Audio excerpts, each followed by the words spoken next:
Sveiki visi BT remonto žiūrovai. Oi, hebra, paturėjau klientą.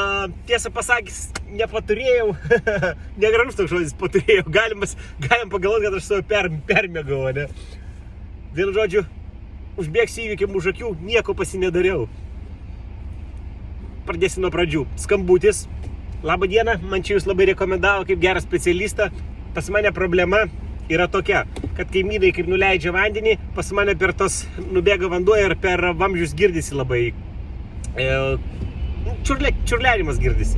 Aš sakau, žinau šitą problemą, sakau, okei, atvažiuosiu šiandien, pasižiūrėsiu, jeigu ką, yra du geri sprendimo būdai. Tai yra pakeisti paprastą kanalizacijos vamzdį į mažą triukšmį ir papildomai dar izoliuoti.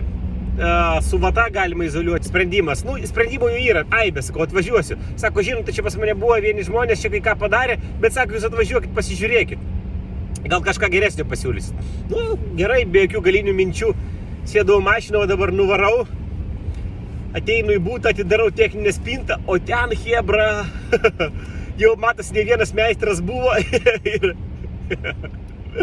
Ir žodžiu, įmesiu nuotrauką, nežinau, kaip prie šortus pavyks prisekti. O ten, vienu žodžiu, jau pakeistas vamzdynas į mažą triukšmį, jau pakeistas.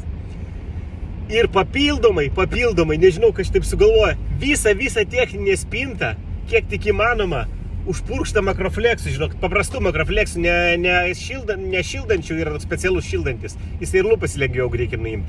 Bet makrūchė užpurkštą viskas su vandentiekio vamzdžiai, su kanalizacija, viskas. Prieimo jau nebėra, sakau, o kaip čia jūs taip sakau. Taigi jums reikės, sakau, renovaciją daryti, įsivaizduoti, kiek čia viską pakol iškrapštysi.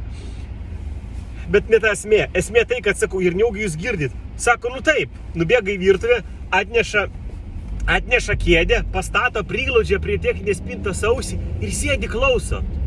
Aš pažiūrėjau, jo, įdomu, kas su juo darosi, kada pilnatys ateina. Sakau, žinot, aš nieko geresnio, kaip čia yra jau pas jūs padaryta, o garsą jau, sakau, nieko geriau nebepasiūlysiu, sakau. Tai va taip ir baigėsi, žinokit.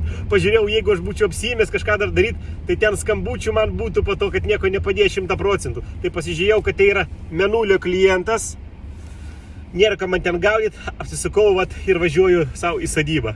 Tai va toks trumpas papasakojimas, kas šiandieną pirmadienio rytą pas mane atsitiko. Toks juokingas iškvietimas. Visiems gero rudens ir iki hebra.